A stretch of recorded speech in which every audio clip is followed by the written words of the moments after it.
বিশ্ব ক্রিকেটের সব রকম আপডেট পাওয়ার জন্য আমাদের চ্যানেলটিকে আজই সাবস্ক্রাইব করে রাখুন। বড়সড় খোঁচা দিলেন শ্রীলঙ্কার এক ক্রিকেটার। তিনি বললেন, ভারত শুধু নিজের ঘরের মাঠেই ম্যাচ জিততে পারে, বাইরে ম্যাচ জেতার ক্ষমতা ভারতের একদমই নেই।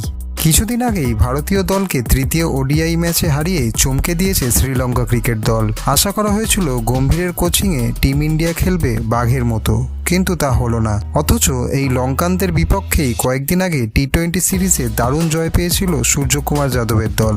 সেই দলের অনেক ক্রিকেটার এই সিরিজেও খেলেছে, কিন্তু তাও ব্যর্থ হলো রোহিত শর্মা। প্রশ্ন উঠছে তাদের পারফরমেন্স নিয়ে।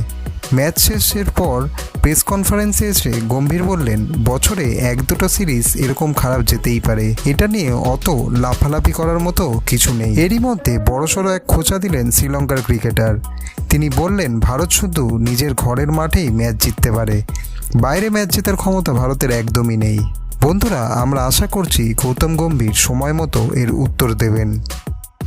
খেলার দুনিয়ার সব রকম খবরাখবর পাওয়ার জন্য চ্যানেলটিকে আজই সাবস্ক্রাইব করে রাখুন।